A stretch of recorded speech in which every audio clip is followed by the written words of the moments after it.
Super Smash Bros. Melee is the best esport in the universe, but that's only half of what's so good about it. Today I want to not only talk about Melee and what about it is so good as a competitive fighting game, but a complete look at the entire package that launched in 2001 for the Nintendo GameCube.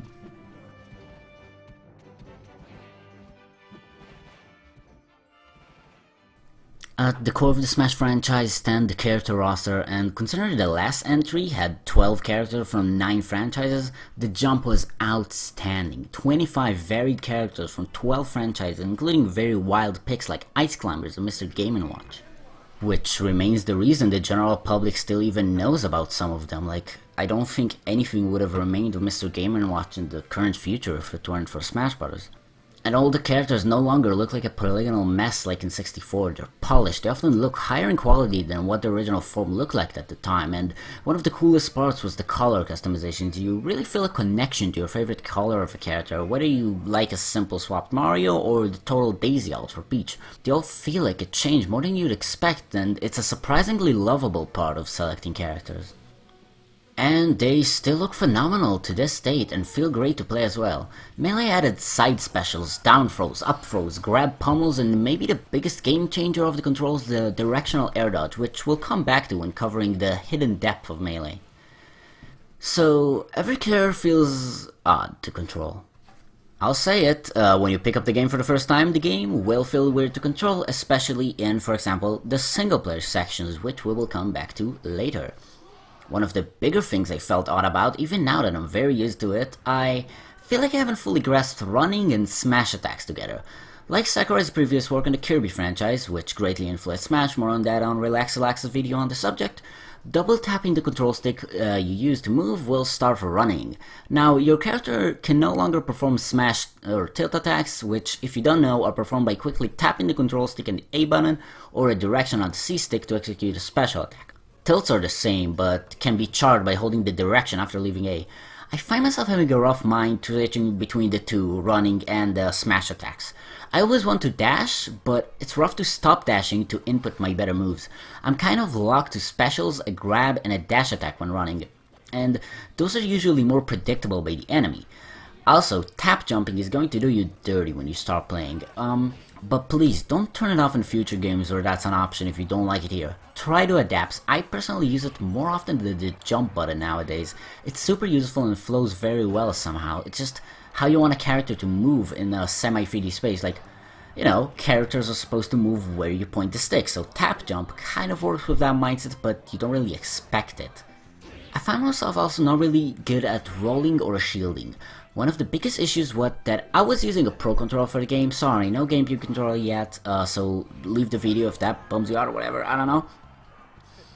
But the game felt great with it, but it did come at the cost of analog triggers, which in this game affect your shield you have up.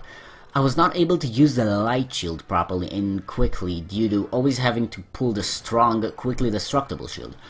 Maybe that's a specific problem I faced due to the controller, but I did still struggle to get used to shielding at the right time, even when I knew I was about to face a hit, and I'm still not very good at that. Another aspect of shielding I want to mention is, well, how it actually works. With every hit and over time, your shield will slowly decrease in its radius, and both variants mentioned the light and heavy shield.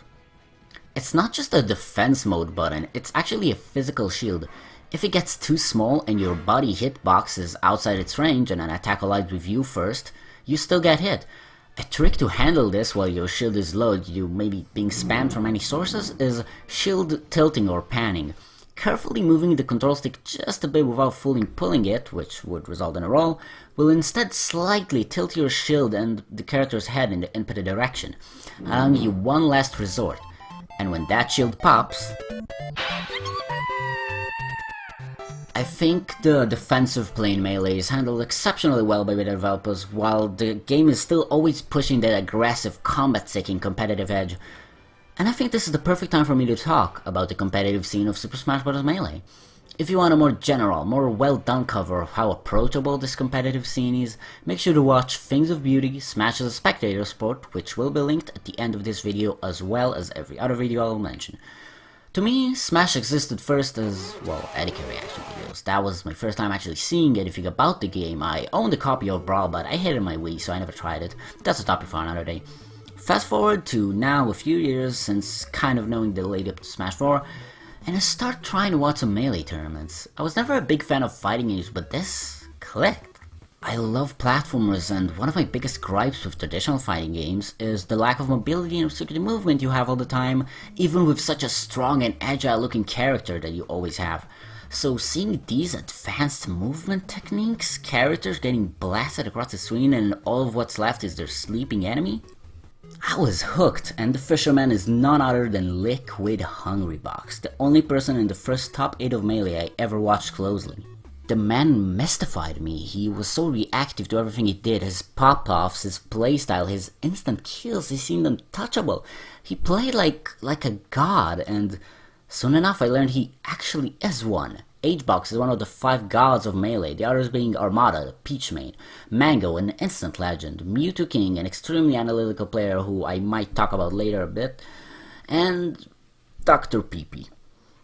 Yeah, he uses PPMD nowadays, and for someone who comes into the scene a bit late, he is the least notable of the 5 gods, as he has been in a hiatus for several years now.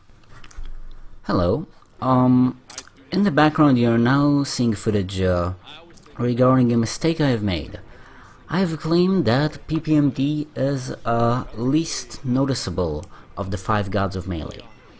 I have spent several minutes, hours, almost 2 hours, watching some videos related to Mr. PPMD as mentioned before, and holy shit, this man, it's rare to find someone who can actually combo on real people. Like usually combos, they work on bots, well, they work on standing still, but like usually people can just move away, but oh my goodness, just look at this footage. Oh wait, freshman 40. It's okay, freshman 40. What is the freshman 40? It's getting a 4 stock with only less than 40%. Okay. This is insane. This guy. My god. This guy. Are we looking at the champion? What? You know, even more bizarre. Hacks are about. Oh my gosh. Down tilt, mixing it up. I think Hacks should. If there's a certain time you're gonna bring out Falcon, it's right That now. might be the time. Back to the video. Puff has apparently been a topic of frequent discussion in the community due to the one-hit kill move the rest, which activates the frame you inputted and kills it almost every percent. The thing is, the move requires incredible precision, as if you miss its super small window of damage, you're stuck sleeping and open to attacks. I think the infinite chain grab, aka wobble, that the Ice Slammers can do, much like playing as the objectively overpowered Bayonetta and kinda OP Cloud in Smash 4, I have no respect for using any of these tricks to win. Puff just feels cool, it feels unique and like the hard approach for this game. And that's what's so admirable about Hungrybox, that even though the reason he initially started playing just because he liked resting his friends, he kept pushing the character onward onto the top tiers of Melee. Whenever there's a major Melee tournament, I take control of the living room, let nobody else on the TV and enjoy some fast-ass 4-stock games. I don't ever use the TV. Ever. I don't watch shows, movies, anything. Entertainment I usually need is my own room, so I can have this kind of once in a while night where I watch my one thing and it's a blast. Donkey said it perfectly in his Best of 2015 video. When you kill a guy in Melee, you kill him into the moon, okay? He's not coming back. He's Moon Man now. Every stock can be a game changer, every kill is exciting, every punish is fascinating. It's never boring to watch people play Melee. Considering most of this is because many mechanics weren't fully intended, I don't think any game will ever come close to Melee as a competitive game. Many fan games and games inspired by Smash, such as Wave Dash Studios, which are obviously trying to replicate mechanics from Melee, they're close, but because of how carefully it's crafted, it's just not the same feeling as actually discovering these things on your own and finding how broken they can technically be in a game that will never be patched. Wave dashing. To perform a wave dash, you need to directionally air dodge towards the ground with a slight angle. When you do this, preferably right after a jump input, your momentum from the dash and jump are kind of mashed into a standing slide that goes really fast for some characters. Now, the game thinks you're standing still while you're moving at quite a fast pace in reality, allowing you to grab, tilt, smash attack. Basically, yeah, fixing old problems I had with running. Some characters have better and worse wave dash lengths, so I picked the best one to practice, Luigi, because he has the longest one. Luigi is incredibly slippery and goes for a very far distance when you wave dash perfectly. I love this mechanic because it requires so many consecutive inputs when you want to do it a lot, but it rewards so well when you know what to do with it. Shine, Fox Falco, is one of the best moves in the game statistically. It's a shield, a reflector, a damage output, combo starter, finisher, breaker. Fox and Falco can jump out of it while holding out, and it comes out the frame you input it. This allows for proficient and, well, professional players to do wacky ass shit like multi-shines, shine sparks, number munch. Crouch cancelling is a simpler advanced technique to avoid knockback when about to get hit. Certain characters can just hold down and will not be sent out, and can follow up with a response right after the hit's done. Dash dancing is also simple. You can change your run directions rapidly to either wave dash or just dash attack in an unexpected direction, being a simple yet effective mind game option since you can't clearly tell where one's going to stop dancing, and thanks to wave dash working in reverse when done correctly, this is one of the cooler techniques to get really good at. Pivots are techniques that need a perfect X-axis slide without going up or down at all to perform. I will never be able to do this with my Pro Controller, and dash dancing is also usually cut short by accidental tap jumps, but I do my best anyway. I started gripping my controller with the pinky over the left grip handle, and while yes, it does kind of hurt my pinky, I perform better, and that's what's most important, isn't it? This is the thing, if you want to pick up melee somehow, you need none of what I said. Besides all the super advanced and cool techniques the game allows, accidentally at times, the core game is still fun as hell, but this almost infinite skill ceiling is what keeps this game alive and what I find most appealing about getting into the competitive scene. But let's step back a bit from the high octane 4-stock 5-match tournaments and talk about the sheer content of the game. If 64 was a nice All-Stars Rumble game with some guys who had plushies off playing around in Lego sets, Melee is... It's so much more. Playing with items is still a good ass time. I'm glad most people who actually play Smash and aren't just internet people don't keep the meme idea of no items, because realistically the game is much more fun and varied with items on. I see no reason not to play with them on casually. Yeah, if you want a serious one-off with a friend to see who's the very best, turn them off, obviously, they're just RNG material. But playing with items, it's just a blast. You have the green shell, the super mushroom, the warp star, food both characters would want to chase down to recover percent, the stupid ass pokeballs, which are so cool. It's fascinating to see just how many of these are in the game. It's such a cool aspect. And the other super amped boost from 64 was stages. 64 had like 10 wonky stages, all looking like a pastel drawing of what they're from, and the Melee it's like, what? You have Brinstar Depths with an entire crate in the background. You have Rainbow Ride from Mario 64 transformed into a playable 2D arena. You have On It, where cars are driving around and you can knock the signs off of the store.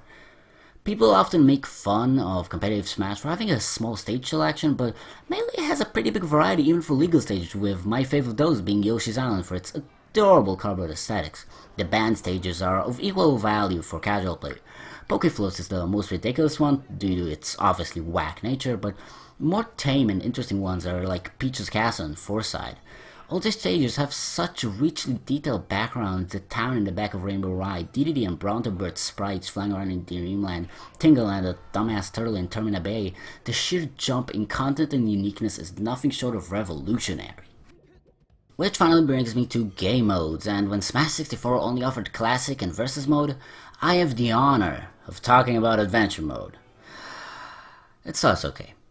You go through a Mario level with pipes and Koopas, Goombas, mushrooms, and finally a flagpole. This is kind of a weird start in my opinion, due to how weird Melee's movement feels for actual platforming, especially when starting out. Just look at how odd it looks. This doesn't feel very Mario, but it's very cool, so I can forgive it. Next up is a Peach and Mario battle, and then from the DK franchise you fight a bunch of tiny DKs and then a giant Donkey Kong. Less inspired than the Mario stage, but still a unique fight. After that, you reach the underground mazes looking for the Triforce, but finding yourself in the wrong ring would start a short fight with an easy Link CPU. And along the tight corridors of the maze, you can find Zelda enemies like Octoroks and mummies. This is a really unique stage, but once again, the weird movement of Melee, which what it tries to do is stop your momentum when you're near the edge of the platform. It kind of clashes with, well, trying to platform, which platforming games, the main actions are happening on the ledges of platformers.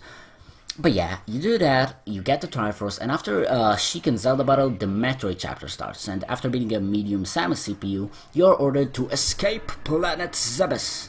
This is hell. It's a really cool idea and works well with most characters, but the clunky ledge and running just feels plain wrong here. I won't cover the other parts like this anymore. You go for Kirby, Star Fox, Pokemon, F-Zero, Earthbound, and the Ice Climbers, and until you reach the final levels. And among those I just glossed over, there were like 2 or 3 at best really unique platforming stages, and okay. So you face, in the start of the final levels, the Wireframe Squad, which is far less catchy than Polygon Fighting Team V30, when a Metal Mario or Metal Mario Bros fight, and almost finally Bowser, in Adventure Mode at least. This is a really cool boss battle, and if you beat it on normal or harder difficulties, you get to fight Giga Bowser, which was probably a crazy cool sequel when the game came out, and now it's just a really monstery evil version of the lowest tier. I'm mixed about this mode. The big new maps they made for some worlds are a super cool concept that's perfect for Smash as a crossover game, but not for Smash as a platform fighter. You see, they took the idea of changing the physics for single player to avoid this issue in Brawl, and people didn't like it. They didn't like the fact that they have 2 kind of control schemes and platform mechanics to get in their heads. To be honest, it's also a problem in Melee, because the C-stick isn't used for smash attacks and aerials in one-player mode. It's just used for the camera, which I think is plain useless. They're, like, not having C-stick for quick smash attacks in training it's plain dumb. It was useful for me to get footage, but that's very much besides the point. I guess a solution could be to code special ledges that don't try to halt momentum for single player, but again, I don't know. This good idea, thematically, of crossover platforming stages, it's just kind of doomed with the control method of Smash Bros. So I mix an adventure. That's where I am. There's also event matches, which I forgot to put in the script, so forgive me while I ramble here. I think the event matches and also the All-Stars mode, which you unlock after completing all the 51 events, that's crazy. And the All-Stars mode are all very cool. They're basically kind of a ramp up from the like normal fights in adventure mode, but they're even a little more, they're more thematic. They have like an idea to them, a joke they're trying to deliver, which really adds to Melee's power to just keep you entertained no matter what you do. And now I think that's it. Melee is a revolutionary game that changed how future fighting games would be designed, inspire hundreds and thousands of people to become professional players of a video game, prove the power of Smash Bros. Beyond the tech demo like 64 into a timeless fountain of Nintendo history, broke worldwide barriers and brought people from around the world together, excited massive crowds, stories, childhoods, adventure, relationships, rivalries. It's a game that anyone can pick up and play forever, whenever they start until whenever they become one with the stars. The game is never done giving you joy and happiness, no matter what part of it you're playing, except maybe the Great Maze. Super Smash Bros. Melee gets a 5 out of 5, and thank you for watching. I was Boogs, love ya, bye. Success!